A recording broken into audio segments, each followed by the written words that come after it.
Warahmatullahi wabarakatuh, kawan-kawan atau sahabat Search Podcast semuanya, apa kabar hari ini? Senang sekali kali ini saya Farah Fitria dari Magister Komunikasi dan Penyiaran Islam UIK Bogor dapat kembali menemani sahabat podcast semuanya. Dan pada kesempatan kali ini, alhamdulillah di hadapan saya sudah hadir dua orang narasumber yang insya Allah semuanya luar biasa. Beliau adalah Haji Henry Tanjung PhD, yang mana beliau adalah Direktur Pascasarjana UIK Bogor. Assalamualaikum Buya. Waalaikumsalam. Baik, dan di samping beliau sudah hadir narasumber yang Masya Allah luar biasa, Profesor Dr. Mita Setiansah, yang merupakan asesor dari LAMSPAK, yang merupakan Lembaga Akreditasi Mandiri Sosial Politik Administrasi dan Komunikasi. Sahabat podcast, alhamdulillah ya, pada kesempatan kali ini Magister Komunikasi dan Penyiaran Islam UIK Bogor berkesempatan untuk mendatangkan atau didatangi oleh tim asesor. Untuk itu saat ini kita langsung saja bertanya bagaimanakah pandangan beliau atau mungkin harapan-harapan Prof. Mita terhadap MKPI UIK itu sendiri. Enggak? Ya, alhamdulillahirrahmanirrahim. Yang pertama tentu saja saya senang sekali ya hari ini bisa ada di sini bertemu dengan beliau, Pak Direktur, ya Pak Henry, yang tadi saya sudah dengarkan profilnya, paparannya luar biasa, dan juga bertemu dengan kolega Bapak Ibu dosen, mahasiswa tendik di MKPI UIK Bogor ini yang luar biasa ya. Jadi pandangan yang terutama adalah tentu saja kesan saya sangat menyenangkan berada di sini gitu ya, dan ada banyak hal yang saya kalau datang ke tempat atau ke prodi melakukan asesmen itu bukan hanya mencari sesuatu untuk prodi, tapi untuk diri saya sendiri gitu. Jadi di mana kita berada, katanya kan pada saat itu juga kita belajar. Jadi di sini pun banyak yang bisa saya pelajari. Gitu ya Prof. Dimanapun berada adalah tempat kita untuk menggali ilmu. Dengan siapa saja kita bertemu ya darinya kita belajar. Baik Prof. Menurut Prof. Mita sendiri, kira-kira output seperti apakah sih yang diharapkan dari Magister Komunikasi dan Penyiaran Islam itu sendiri? Karena kan kita memang mencetak ya Prof ya gitu. Jadi kalau harapan atau mungkin pendapat Prof, seperti apakah yang diinginkan oleh masyarakat terutama agama ya atas lulusan atau output dari MKPI UIK? Yang pertama mungkin secara umum dulu ya, kenapa harus ada proses akreditasi ya, tugasnya apa sih, tujuannya apa, sehingga kenapa kita di prodi ini harus berrepot-repot, berlelah-lelah melakukan kegiatan akreditasi ya Pak Direktur. Jadi tentu saja yang pertama adalah masyarakat itu mengharapkan adanya lulusan output ya dari prodi manapun gitu yang memang memiliki kualitas yang baik, yang handal, yang bisa memenuhi kebutuhan pasar kerja gitu ya, yang bisa berdampak, bukan hanya lulus menjadi sarjana kalau prodi S1 atau misalnya master bagi prodi S2, tapi yang memang nanti bisa memberikan manfaat gitu, kontribusi. Kemudian akreditasi itu juga sebenarnya adalah bentuk ya pertanggungjawaban seharusnya dari prodi, bukan hanya untuk sekedar mendapatkan status akreditasi, melainkan orang tua, masyarakat sudah menitipkan putra-putri ke kampus, maka bentuk pertanggungjawabannya adalah dengan memberikan layanan, memberikan proses pembelajaran sebaik mungkin gitu ya. Nah, jadi secara umum akreditasi menghendaki itu. Nah, kemudian kalau kepada MKPI sendiri, ya tentu saja harapannya gitu ya, MKPI ini betul-betul yang bisa memberikan atau menghasilkan lulusan, tapi sepertinya bukan mencetak, Mbak. Gitu ya, gitu ya Prof ya. Karena kalau mencetak itu kan belum jadi, semuanya seragam sesuai dengan cetakan, gitu ya. Tapi kalau misalnya menghasilkan, jadi prodi itu bisa memberikan ruang bagi memfasilitasi ya untuk berkembang gitu ya. Baik. Mencapai output itu bisa dengan cara bermacam-macam, tapi pada akhirnya akan terwujud profil seperti yang diharapkan.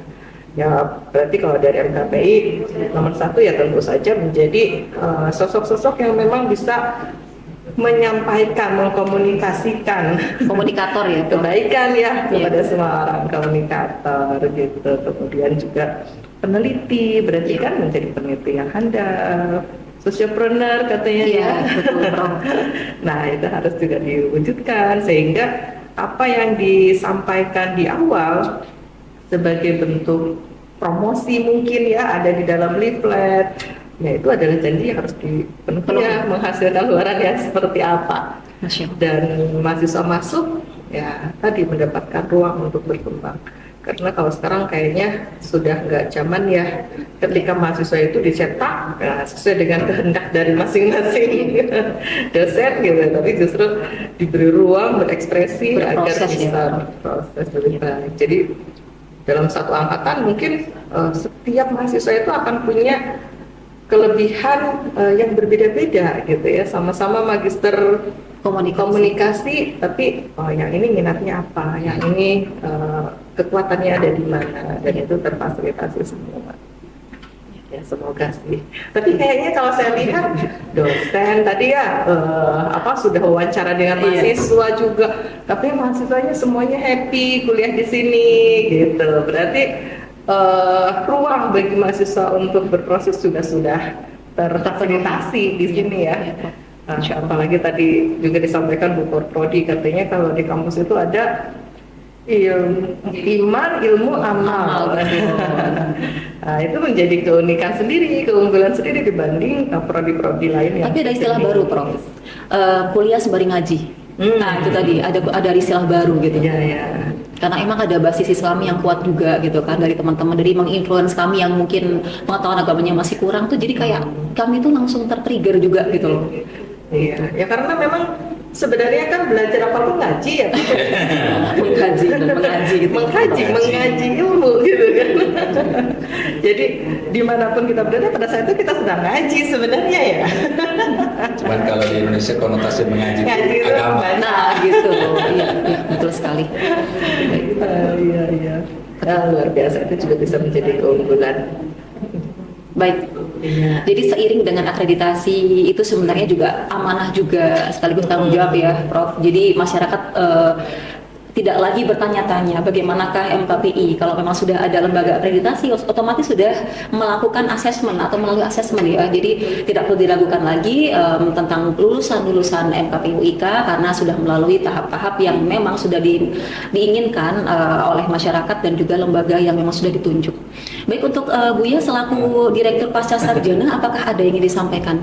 Iya, jadi memang dari awal pendirian MKPI ini kita memang ingin membuat warna baru dari MKPI supaya dai-dai kita itu menjadi dai-dai intelektual. Masya Allah. Ya, itu program menengah kita yang akan kita coba. Makanya setiap mahasiswa master itu kita ajak ke luar negeri. Ya, itu satu experience bagi mereka. Di sana mereka bisa menyampaikan papernya dalam bahasa Arab, dalam bahasa Inggris, dalam bahasa Indonesia. Kita kasih 3 choice bahasa. Makanya kemarin saya kawal betul. Kemarin saya pergi ke UKM, kebangsaan Malaysia.